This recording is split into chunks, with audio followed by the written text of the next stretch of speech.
જામનગરના ward number 1માં વકર્યો છે પાણીજન્ય રોગચાળો। બેડેશ્વર વિસ્તારમાં 2 દિવસમાં ઝાડા ઉલટીના 48 કેસ સામે આવ્યા છે। કોલેરાના 3 કેસ પોઝિટિવ આવતા તંત્ર હરકતમાં આવ્યું છે। પાલિકાની 20 ટીમો દ્વારા ઘરે ઘરે સર્વેની કામગીરી થઈ રહી છે। 2700થી વધુ ઘરમાં ચેકિંગ કરી ક્લોરિનેશન માટે ગોળીઓનું વિતરણ પણ કરાયું હતું। પીવાના પાણીની લાઇનમાં ગંદુ પાણી ઘૂસ્યાની ઉઠી હતી ફરિયાદો।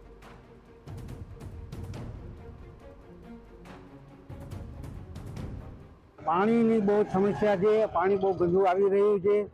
જામનગર નંબર 1માં જે આ પુલિયાનું કામ થઈ રહ્યું છે ત્યાંથી પાણીની લાઈન લીક જ છે ને પાણી ગંદુ આવી રહ્યું છે।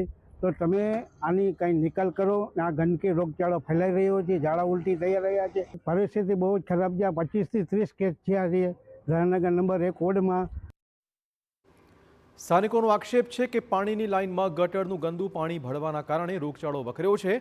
મોટી સંખ્યામાં ઝાડા ઉલટીના કેસ સામે આવ્યા છે। દર્દીઓ જીડી હોસ્પિટલ પહોંચતા દોડધામ મચી હતી। બીજી બાજુ હવે વધતા કેસ વચ્ચે તંત્ર હરકતમાં આવ્યું છે। ઘરે ઘરે સર્વે ઉપરાંત સોલિડ વેસ્ટ ભૂગર્ભ ગટર શાખાએ ખાસ સફાઈ કામકાજ પર ધ્યાન કેન્દ્રિત કર્યું છે। તો વોટર વર્ક્સ શાખા દ્વારા પાઇપલાઇન ચેકિંગ શરૂ કરીને લીકેજ શોધી તેના સમારકામની પ્રક્રિયા પણ શરૂ કરાઈ છે।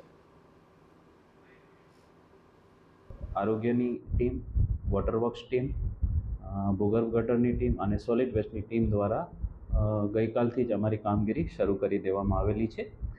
આ અંતર્ગત આરોગ્યની 20 ટીમો બનાવેલી છે અને એ લોકો ઘરે ઘરે જઈ અને 2700 જેટલા ઘરોનું સર્વે કરી લીધું છે અને એની અંદર ક્લોરીન ટેબ્લેટ અને ખાસ કરીને કોઈને સામાન્ય તકલીફ હોય તો એના માટે અમે સ્થળ ઉપર જ ઓપીડીની વ્યવસ્થા પણ કરવામાં આવેલી છે।